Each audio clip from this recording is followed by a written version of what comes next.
You're listening to Pushing the Envelope, Life at the Cutting Edge of Customs Innovation. I'm Tom Muller with the Cross-Border Research Association. On this show, we explore the frontiers of customs creativity in conversations with customs and logistics experts, technology innovators, research scientists, and other leaders in the field. Industry insiders call this show the Pencast because it's part of PenCP, a network for boosting customs innovation funded by the European Union under the Horizon 2020 program. Today, I'm speaking with Carlos Grau Tanner, the Director General of the Global Express Association, headquartered in Geneva, Switzerland. Hello, Carlos. Thank you for joining me on Pushing the Envelope. Hello, Tom. How are you? Doing very well. To start off, perhaps you could give our listeners a brief background about the Global Express Association, why it was founded, what it does, and the unique challenges it's designed to address. Sure, with pleasure. The Global Express Association, or GEA for short, as we call it, is a trade association that represents the three leading express delivery carriers. That's DHL Express, FedEx Express, and UPS. And it really deals with global policy issues for the express delivery industry. We are headquartered in Geneva, and we follow the activities of the main international organizations whose policies can affect our business. That would be particularly the World Trade Organization, of course, the World Customs Organization in Brussels, the International Civil Aviation Organization in Montreal, because our three members operate very large fleets of aircraft, the OECD, to the extent that they design policy, including on taxation of e-commerce, for instance.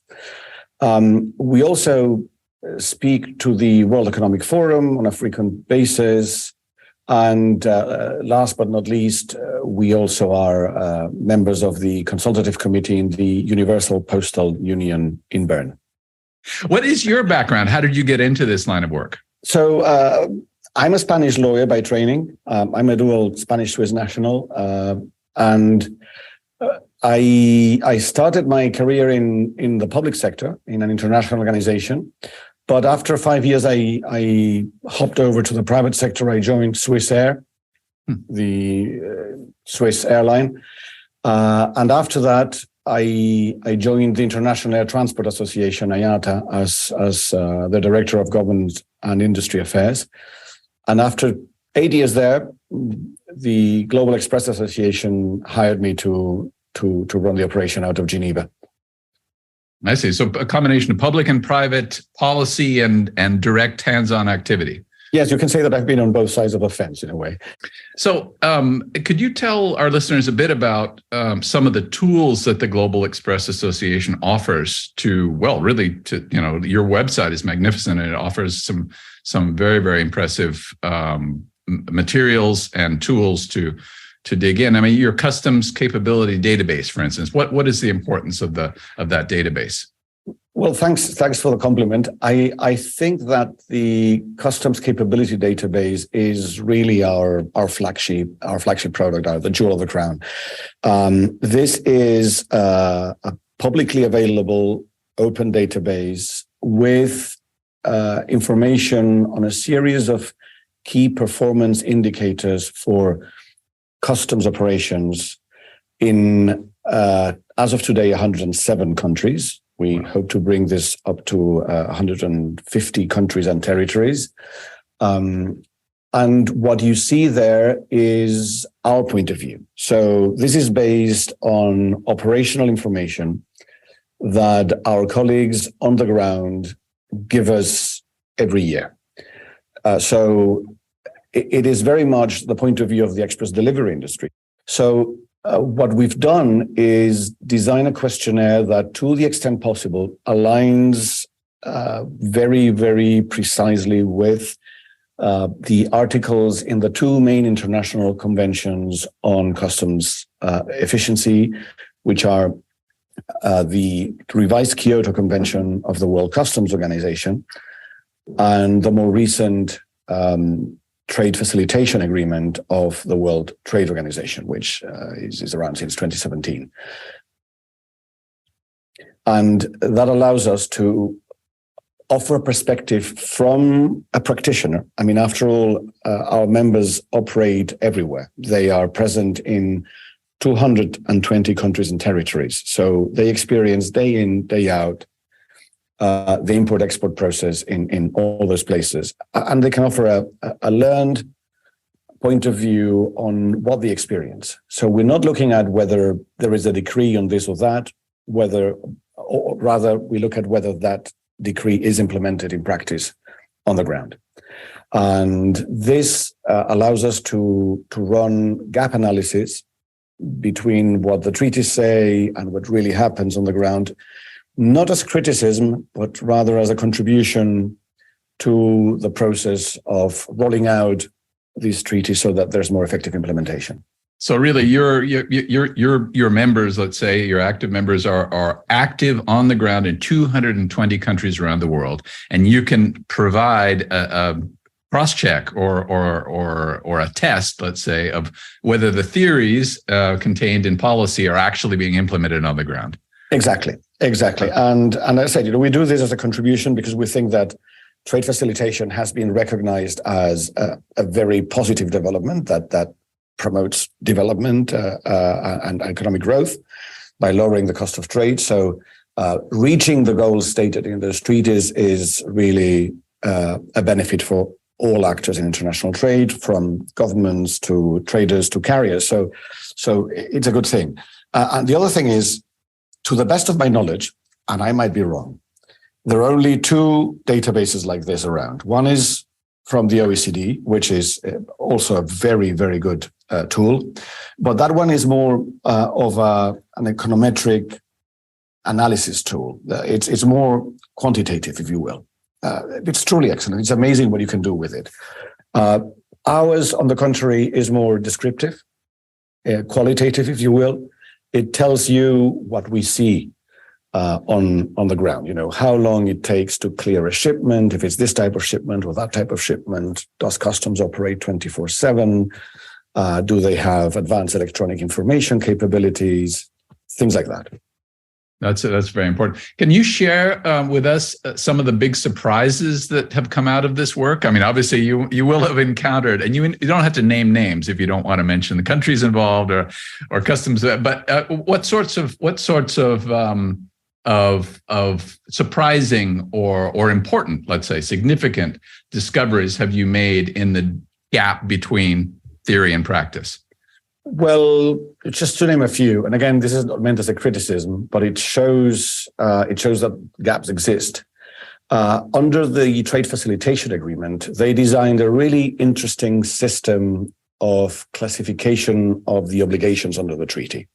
No, I think in this case it's very positive because it provides for a lot of leeway and time for countries to reach that goal. So if you say that, for Article X, you have an A commitment, it means that you're bound immediately. Basically, you're saying, I'm doing this already. If it's a B commitment, you need extra time. If it's a C commitment, you need assistance, whether technical or financial or both. And that's okay. And I think this is a very sort of forward-looking way of setting up these treaties rather than, here's the obligation. If you can't do it, take exception, and that's it.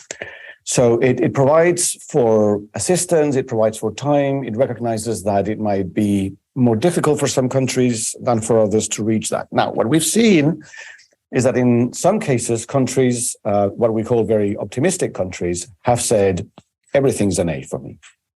And the gap analysis shows that is not the case.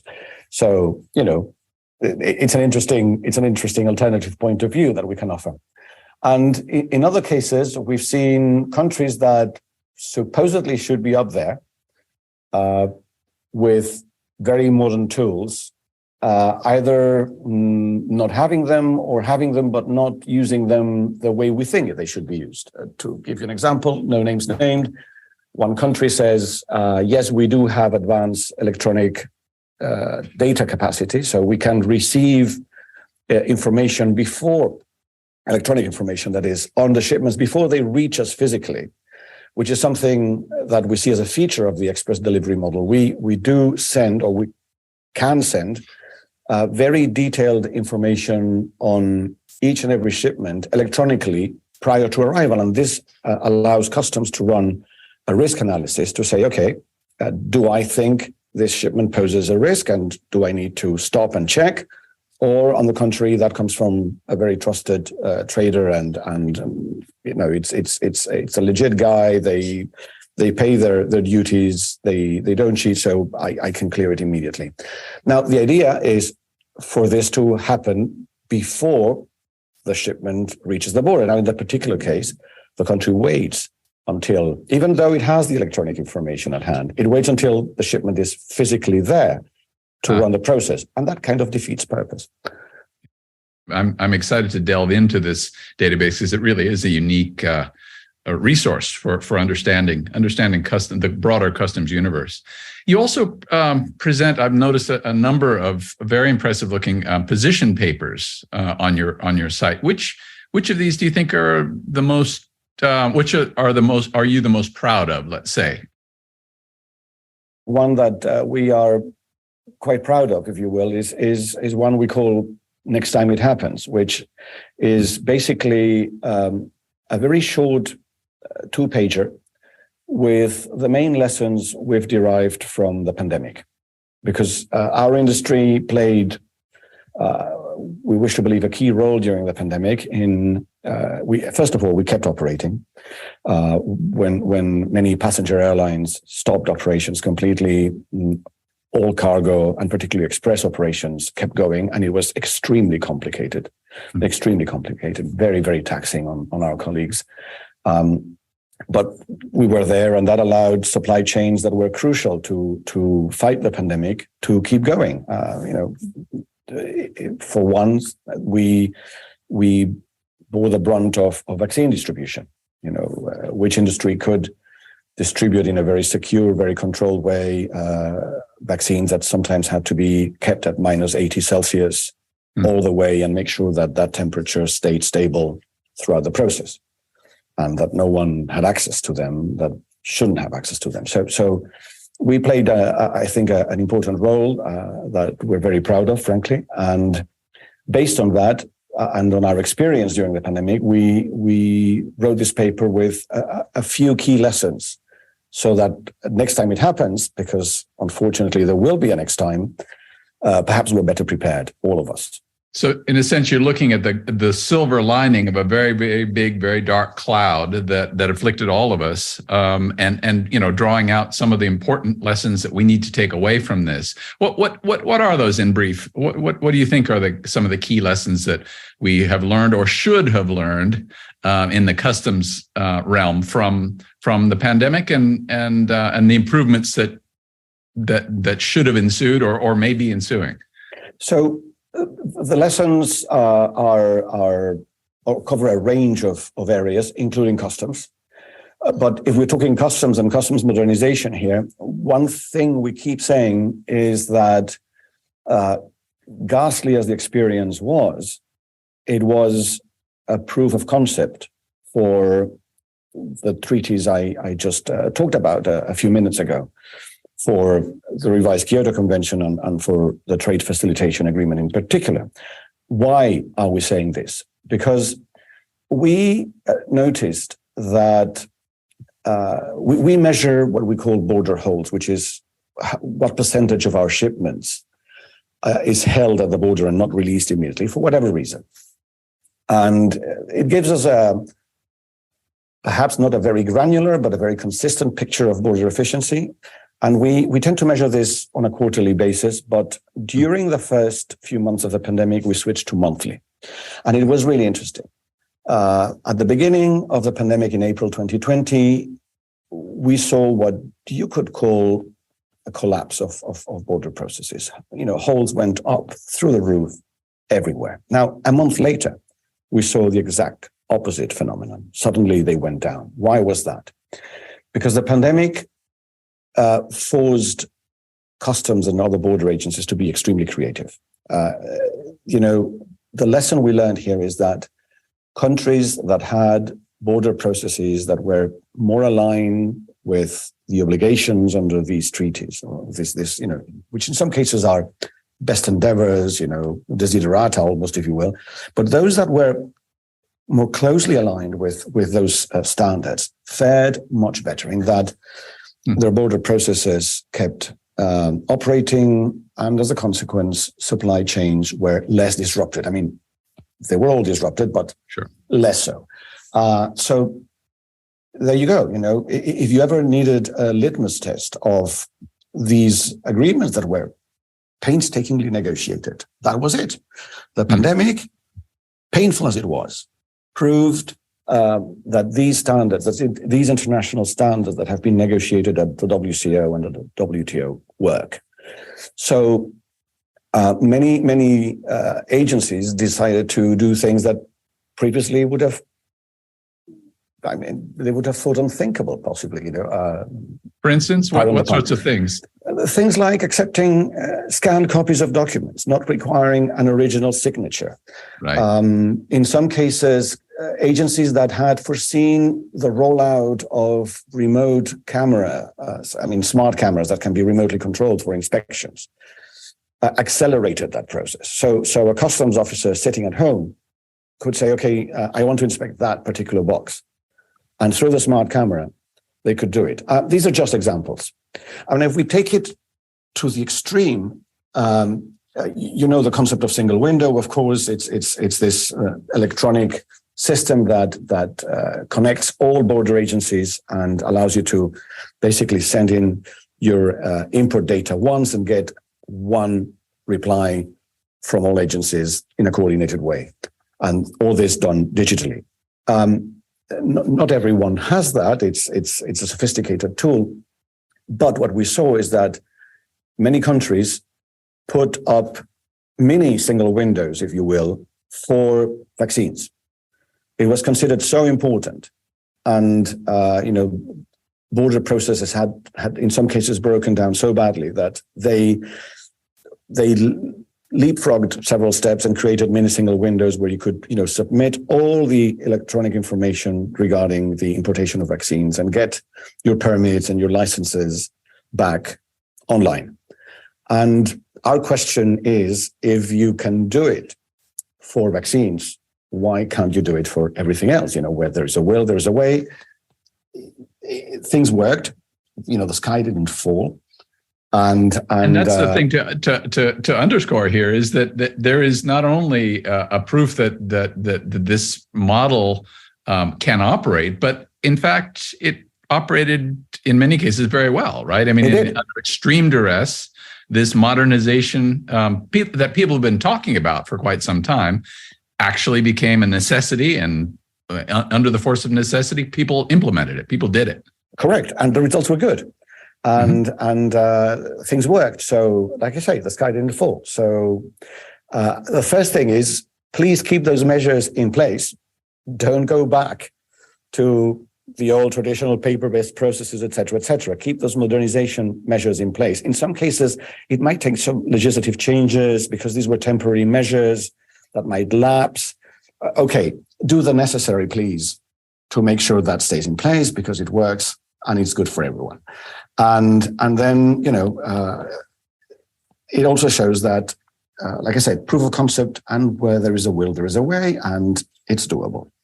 So you are seeing some rollbacks, and once the urgency of the moment of the pandemic has eased a bit, people are, some customs agencies are returning to their old ways. Anecdotally, we're hearing that, yes. And as I said, in some cases, those measures were the product of emergency decrees, that lapse. Right. And, right. The thing is, well, could we make that into a permanent regulation now? But is it fair to say that those emergency measures, in some cases, made everyone's life better, both your members and constituents and customs officials themselves? Everyone, indeed. And the life of the hospitals that required, material very, very quickly. Because let's face it, we are in an interdependent world. So these shipments depended on international trade, on trade being open, trade lanes remaining open, so that manufacturing could continue and distribution could continue. And that's where we come in. I mean, I always describe our industry as one of the conveyor belts of global supply chains, perhaps the fastest one of the conveyor belts and a very secure one, but it's one of the conveyor belts. So without that, there's no supply chains. And in the case of the pandemic, many things that you needed were manufactured through global supply chain systems. Were there countries that surprised you both positively and negatively? In particular in Latin America, we heard from our colleagues that there was a fundamental change in many customs administrations that became forward-looking, implemented very important modernization measures, albeit temporarily in some cases, but they did change. I've heard very good things about the Peruvian customs authority. Is that something that has crossed your radar? Yes. Not only as a result of the pandemic, I think there's been a consistent policy effort in Peru to modernize customs processes, and frankly, I think they are a shining light in the region. They've done really well. If you look at the figures, they stack up really well in terms of what it took to process a shipment a few years ago, and now it's gone down to hours probably. The number of shipments that are selected for inspection, thanks to automated risk assessment systems that based on advanced electronic information, I think it's around 2% of express shipments that go to the so-called red channel from memory. But the figures are really, really good. Now, on the other hand, despite all this progress in Peru, there always remain open issues. For instance, right now, we're dealing with a reform of the way clearance works at warehouses. And I don't want to bother you with the details, but let's say that it's not being dealt with the kind of speed and clarity that we would wish. Worst case, it could lead to additional costs, delays, even an increase in sanctions for lack of compliance. But what this really tells us is that if you want import and export processes to be well designed and well carried out, it does take a permanent dialogue between customs and the private sector. It's an area in which you really can never drop the ball. Just to backtrack a little bit, you mentioned in one of your position papers outlining your long-term vision for free trade agreements. Could you give an encapsulation of what that long-term vision is? Well, in a nutshell, we thrive on free trade. Like I said, we're conveyor belts for global supply chains. And what we see in particular is that our ability to provide the range of services that express delivery needs to have market access for is still somewhat limited in some areas of the world. In other words, there's room for improvement. Let me perhaps elaborate on this point so that it's not just very, very wonky. Express delivery today is not just transportation. It's a range of services, from having the ability to fly, handle our own planes when they land, use warehousing. Think of the pandemic, for instance, the importance of cold storage facilities. Wow. And how many of them were missing around the world to handle very, very delicate shipments that needed very, very specific temperature conditions. So it's not this or that. The United Nations operates this classification system, and courier services are classified. I think it's 7512. It's one specific thing. So what we're saying is, by opening market access to courier services, you're just doing part of the necessary thing. You need to open a whole cluster of logistics-related services, not just for express delivery, for any logistics service, whether it's maritime or traditional air cargo. You need to open market access simultaneously to a range of services that are tightly interconnected. Like I said, warehousing, agency, local transport, local delivery, air services. There's a lot that can be done still for liberalizing air cargo. And the ability to run these services provides us, with the capacity to meet our clients' demand much better. And also it provides flexibility to adjust demand and supply depending on the circumstances. The pandemic is a perfect example again. During the pandemic, the things that needed to be shipped changed almost overnight. Suddenly it was all PPEs and medical equipment. And where it comes from and where it goes to can change radically overnight, the mix of products. So you need that flexibility to be able to respond very, very quickly. If not, it's just a lot more complicated. So we promote the liberalization of all this range of services for the reasons I just explained. And I'm happy to say that in some areas, the concept is being picked up. Recently in APEC, I've seen endorsement for this idea of logistics-related services as a whole. So let's see where that leads us. Yeah. Fascinating. It must be kind of encouraging to see that you're in cases where your policy suggestions are actually being embraced and discussed on a wider forum. Yes, it's very encouraging. But I'd say the most significant phenomenon I've witnessed in the decade or so that I've been doing this job is the emergence of e-commerce. Now, why is this a significant change? Because e-commerce generates a lot of small, low-value parcels. So the problem we see is that many trade rules, many customs rules are designed for traditional shippers and shipments.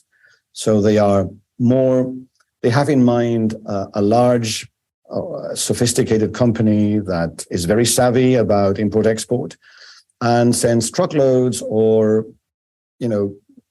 shipping containers with a lot of stuff. Now, an online transaction typically generates a small box with, say, a pair of sneakers, not a container with 15,000 pairs of sneakers. So that has generated significant constraints for customs because suddenly there is a tremendous increase in the volume. And I'm talking in some cases triple-digit increases year on year, and the first number is not a 1. In the volumes that they need to process, and unless you modernize your border processes, and I would say also your fiscal processes in terms of how you collect duty and or tax, as the case may be in your country, then this can lead to borders being literally clogged.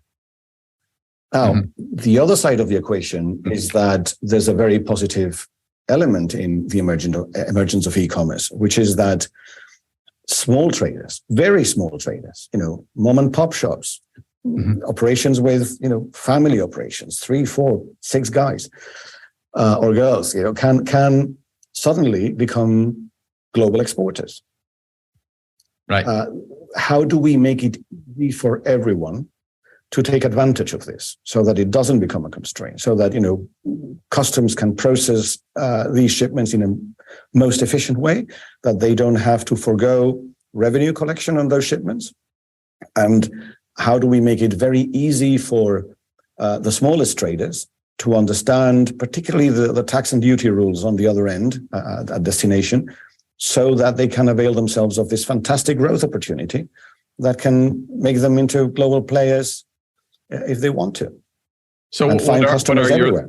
What are a handful of your answers or the answers proposed by Global Express Association? How do you make this potential logjam, potential gridlock into a benefit for everyone? So we've looked at this in depth, and we've thought very hard about it. And what we are suggesting is a number of policy principles for countries. The first thing we tell them is, guys, you need to act in sync here. If you do it single-handedly, unilaterally, it's going to be great for your revenue collection. but it's not going to be so great for your exports, particularly for your micro, small, and medium-sized enterprises. However, if a bunch of you agree to set the same principles on how to deal with these low-value shipments, then because trade is a two-way street, you will capture the benefits for incoming shipments in terms of revenue, and you will also, because other countries will be doing the same thing, the smaller traders in your territory will know that, if I ship stuff to A, B, and C, who are partners of my country in this particular policy, well, it might not be the same thing, but it's dead easy, and it encourages me to export there. On the contrary, what we hear constantly from our smaller clients is, rules can be so difficult in some countries that, frankly, we give up. We've had a couple of shipments stuck at the border because we got the wrong description of the goods, the wrong, harmonized system classification, or we didn't get the tax rate right, and we've been fighting. We've had diversity of opinions with the authorities, and as a result, the customer didn't get the shipment on time. He or she is understandably not happy. And, in the end, we've decided to give up on that country, which is a pity because it could be an export market. It could be a tool for development in many, many countries by allowing small traders to grow. Mm-hmm. After all, medium and small sized enterprises are the biggest employers generally in terms of volumes. So if these guys can grow, then it's a very good thing. But that takes, again, this collective approach to say, we were going to treat low value shipments in a specific way. And what is that specific way? Well, what we're suggesting is, some things are not revolutionary, some things are very visionary. Let me start with the not so revolutionary things. The idea is to implement policies that the World Customs Organization has been advocating for a long time, which is the simplification of particularly the fiscal treatment of shipments under a specific value threshold. Today, the typical situation is I have a set of very complicated rules in many countries. And then for the small shipments, because I'm going to collect just a handful of dollars and cents on that shipment, and the processes are so cumbersome, I probably lose money by doing that, but it costs me so much to, stop the shipment, open it up, assess the classification, assess the tax, assess the duty, collect it, that in the end, it's a net loss. So they have these de minimis thresholds under which no tax or duty is collected. And while we think that still is an efficient tool for facilitation, the truth is that with the humongous increase in volumes of low value shipments, that tool is strained because truly many countries would be foregoing a significant amount of revenue if they just applied that. So what we're saying is, look, you have to do two things. One is set a low value threshold, and it doesn't have to be standard. You look at the things that, are shipped into your country in terms of low value shipments, see where the value is. Usually it's an 80-20 curve, 80% of those shipments will be under so many $100 of value. And then the second step is, set up a radically simplified way to collect duty or tax or both, as your policy is what it is. You might be a country that depends more on duty for revenue collection. You might be a country that, has sales tax or goods and services tax or VAT, but make it very, very, very simple for those shipments. Because at the end of the day, if we're talking 1 percentage point up or down on a shipment that's worth $50, $30, $40, it's not a big difference. However, if you simplify this for the volume, then that's when things start working. And again, this is not, us wearing lab coats and thinking very hard in theory. What we've done is look at what works out there. And we've seen a few models. In particular, we've seen one in Canada, which operates since 2012, where for anything that is not subject to excise duty, so tobacco and things like that, alcohol are excluded, of course. But for the typical things that you would buy online, if they are under 500 Canadian dollars, then the classification system and therefore the duty that you have to pay is radically simplified. What they've done is group all those items into 3 bands, which can be described in plain English terms. So you don't need a broker, you don't need to be trained in the HS code system. You see, for instance, most textiles are under the first band. And then it's associated with two duties. If you're a country that has a free trade agreement with Canada, it's 0 rated. If not, it's 20%. The second band is 0 and 8, and the third band is free. But for the exporter, it's very, very easy to know where the product will go. And you can pigeonhole it very quickly. And each of these bands has a specific, call it dummy HS code, and you use that. So you're not going to enter into, Byzantine conflicts over whether this is this specific HS code or that HS code. You use the dummy one because it's under $500. You want to simplify that. So we tell countries, draw inspiration from that model. This has been in operation since 2012, so very successfully so. Wow. So since many countries depend on duty for the Treasury, we think that is a perfect example of how things could be simplified. The other example is Australia, and now in New Zealand as well, which has adopted the same model. And I understand some other countries in the region, Singapore and others might follow suit. What they did was they're not so much interested in duty collection for low value shipments. They have a very, very high de minimis threshold for duty at 1,000 Australian dollars. So any shipments under 1,000 Australian dollars don't pay duty. However, they've said you need to pay tax the same way an Australian seller would pay tax. So we don't discriminate between foreign sellers and domestic sellers. That deals with a criticism that has been frequently fielded in the area of e-commerce, where the bookshop around the corner says, well, if someone buys it online and there is a de minimis, it's tax-free, whereas here I have to apply GST or VAT or whatever it is, and fair point. Yep. So Australia said we're going to tax traders the same way, whether they're in Australia or abroad. But they've made it extremely simple. You need to register through a very simplified system. You get an Australian tax office number. And whenever they ship something with us or with a post, because it's mode neutral, the carrier needs to provide the Australian tax office number associated with that importer. And at the end of a certain period, I think it's a quarter, there's a remittance of all Australian GST that is owed by that foreign trader to the Australian authorities in one go. And that's also made very, very simple. There's a choice of payment systems that you can use. The system is extremely successful.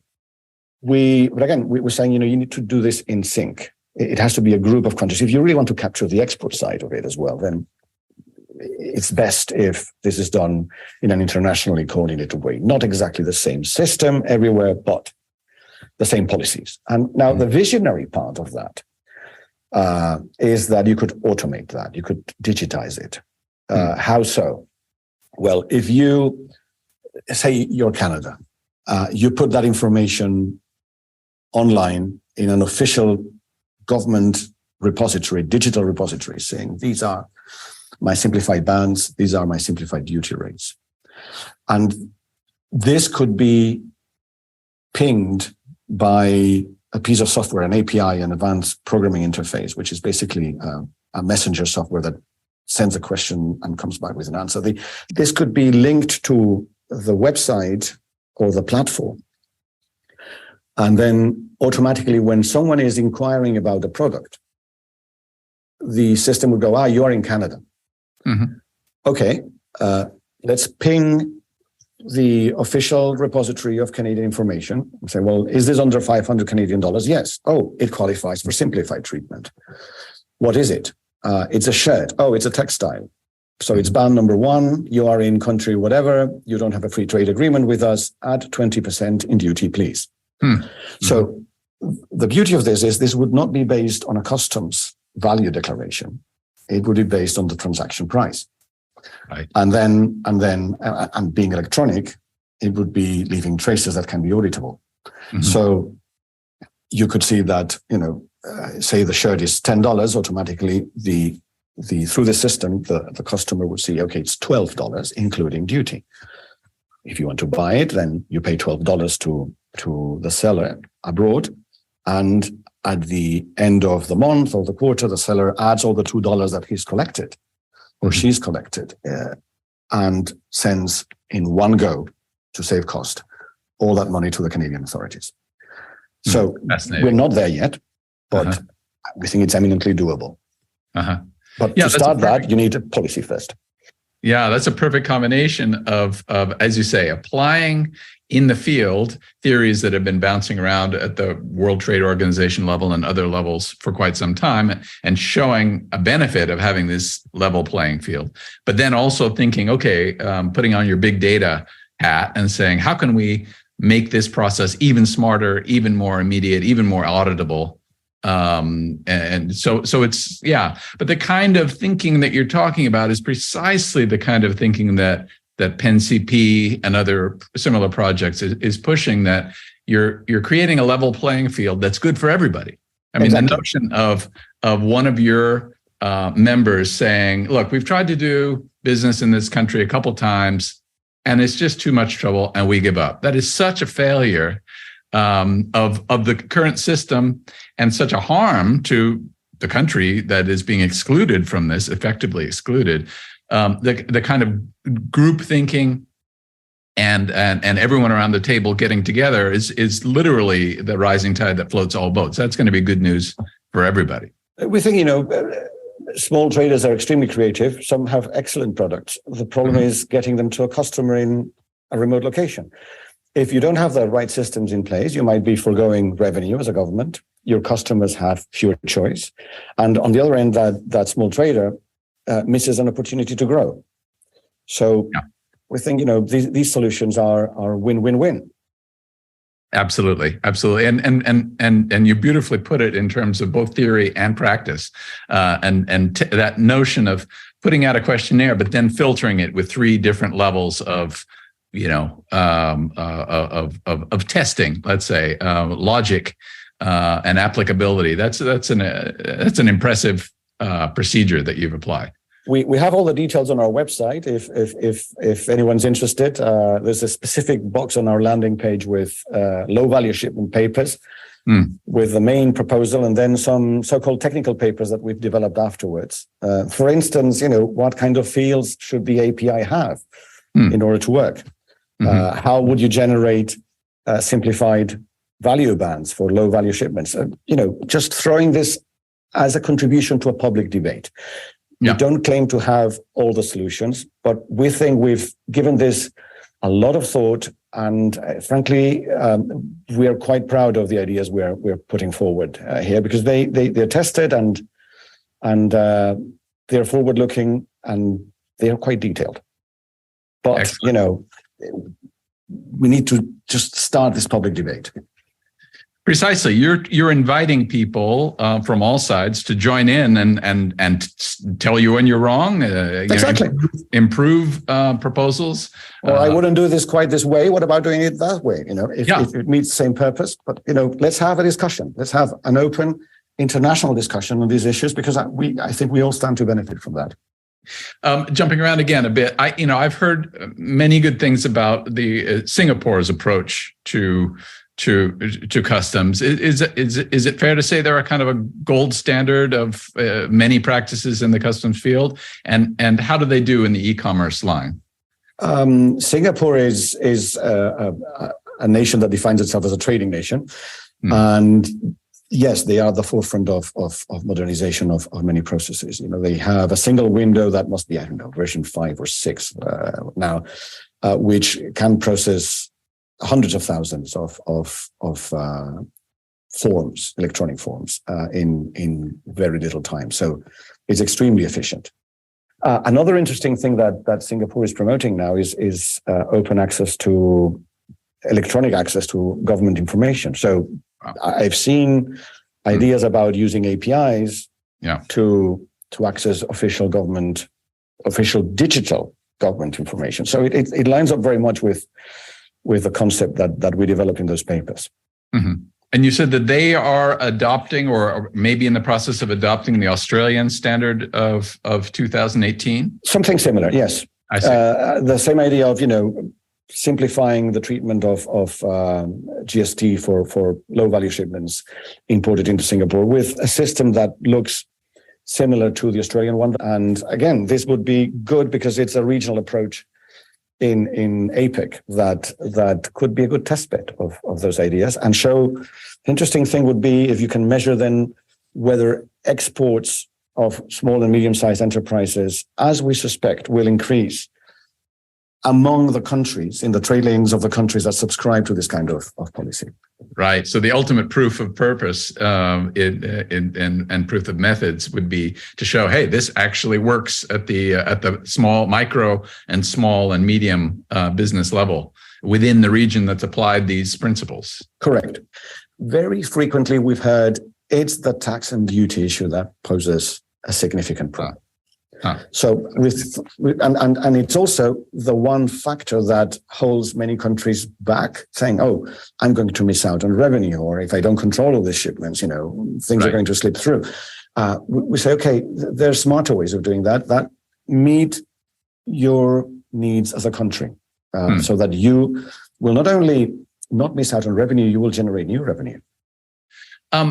Describe for me some of the differences in attitudes towards trade between, say, customs authorities on the one side, the public entities on the one side, versus private industry, manufacturers, logistics, and so on. How do they approach customs differently, both in their mentality and in their and in the constraints that the day-to-day job constraints that they face? And how can those differences be overcome in the kind of dialogue you're talking about? I think it's essential. We always want to be seen as a trusted partner of customs and government agencies, because for us to be efficient and deliver our business promise to our customers, that relationship is essential. And so we try to embark on a constant dialogue, admitting that we come from two different perspectives. We look for speed, predictability, efficiency, and authorities say, yeah, but my role is to make sure that nothing unsafe, nothing prohibited gets into my territory. I have a very important fiduciary duty here to protect the population, and also in some cases I have revenue targets to meet. So sure, it's a balancing act between trade facilitation and doing my duty as customs or another border agency, and we get that. So in this dialogue, we try to make sure, first of all, that things are predictable. I think there are ways of meeting the interests of the government agencies and of traders that satisfy everyone. It's not always easy, but it's absolutely doable. I'll conclude with some big picture questions, and there's no grading, there is no right or wrong. But from your perspective, personally, as Carlos Grau Tanner, but also as the director of the Global Express Association, how would you characterize the importance of customs in the world of commerce? In the world of commerce, e-commerce, how does customs? What role does customs play in this ecosphere? Well, I think it's a key role.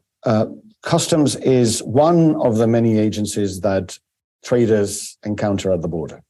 It's the leading one, and we always say that we have fleets of aircraft, 1,500 aircraft, 300,000 ground vehicles, electronic systems, But the one thing we don't control is border processes. So customs and the other agencies, but particularly customs as the lead agency, has this fundamental role to facilitate foreign trade in a country, while, of course, having to play its role as the guardian of the border that makes sure that nothing untoward is introduced in the country, that revenue is collected, and so forth. So it's a delicate balancing act, but if you get it right, it's the agency that can facilitate trade under the existing trade rules, whatever agreements the country might have. Customs will be the key element in a smooth passage of trade in and out of the country or not. Mm-hmm. And so you, as the director of the Global Express Association, but also obviously your constituents, recognize that customs has a very difficult balancing act to carry off, right? Because they, as you say, on the one hand, they're the guardians of their social well-being of their country, and at the same time, they're guardians of economic well-being, and with a duty to facilitate trade. Exactly. So it's a delicate balancing act, but through innovation, I think that balancing act can be successfully carried out. If you hit that sweet spot, then it's good for everyone. Mm-hmm. Mm-hmm. And from the point of view, just literally of techniques to hit that sweet spot, what just instinctively, what would you say are the mentalities? We talked about trust. What are the attitudes that people on both sides of the table, on all sides of the table, have to maintain in order to keep that positive dialogue going and grow together? First of all, defining the risk. What is the concept of risk for your particular agency? And say a food and drug agency might have one specific pattern, customs might have a different one. But they all are involved in border processes. So they need to talk to each other and understand what is the minimum common denominator. How can they coordinate this different take on risk that they might have? And then have the right tools in place to carry out the analysis that will detect the shipments that pose a risk, mm-hmm. and let those shipments that don't pose a risk go through as easily and unimpeded as possible. Mm-hmm. That way, you focus your resources on controlling the shipments that you really need to control, and mm-hmm. at the same time, you facilitate trade. And the tools, putting the tools in place that you're talking about, are you're talking about physical tools or data tools or analysis tools? For us in Express, it's really data-based. Like I said, one of the features of an express delivery shipment is that alongside the physical journey of the parcel, there is a flow of data that runs parallel, of course, much faster, with information on the shipment at an individual shipment level. And then we can communicate this electronically to border authorities. And if they have the right systems in place, they can run their own risk analysis and say, okay, green doesn't pose a risk, go through. Hang on a second, I want to see this one. Second element is trust. Like I said, I can't repeat this enough.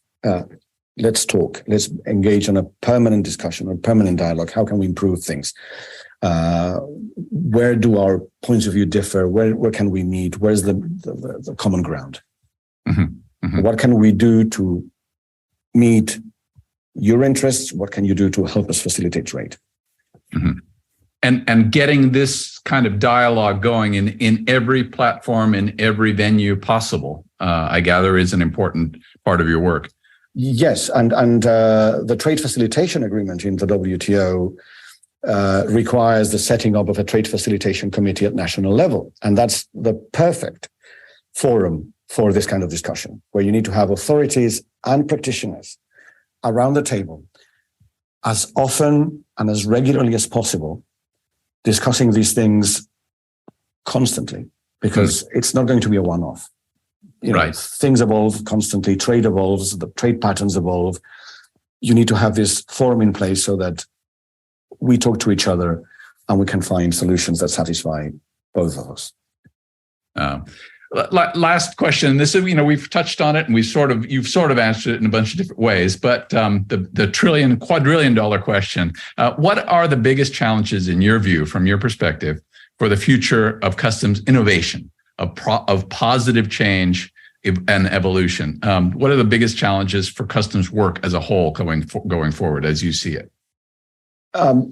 Political will and the right mindset. And then, of course, resources, inevitably. But I think it all starts with embracing the right mindset and the right policies. And sometimes this requires a lot of political will. Sometimes that's the most difficult part of the equation, rather than, installing a new computer system. Right. Very well put. And as you say, once the political will is there, then the resources and various other requirements have a way of showing up. But if the political will is lacking, all the resources in the world will not bridge the gap in trust and in cooperation that you need to bridge. That's correct. Yeah. Well, thank you so much, Carlos Grau Tanner, for this fascinating conversation and for sharing your insights on your work and on the future of customs innovation for this important, I think, PenCP project. And thank you also for your introduction to the vital work of the Global Express Association, which you lead. It's important work, and I'm sure our listeners will not only be glad to hear more about it, but also to go to your website and mine the wealth of data that you've put at their disposal. Thank you to PenCP, and thank you, Tom, for the opportunity to have this discussion. It's been fascinating and very pleasant, I must say. And indeed, we are at your disposal, again, in partnership. So anytime. Fantastic. I look forward to being the first of many conversations that we have, and perhaps part of that group discussion around the big table that you've talked about, and that is part of the Global Express Association's initiative. Great. I look forward to that. Same here. Take care, Carlos. Thank you so much. Thank you. Bye-bye. You've been listening to Pushing the Envelope, Life at the Cutting Edge of Customs Innovation, a podcast that profiles leaders in customs and their views, ideas, and inspirations about the future of customs innovation. Customs innovators know this show as the Pencast because it's part of PenCP, a network for boosting customs innovation funded by the European Union under the Horizon 2020 program. Join us for our next Pencast for another insightful conversation with customs trendsetters and forward thinkers. Thank you.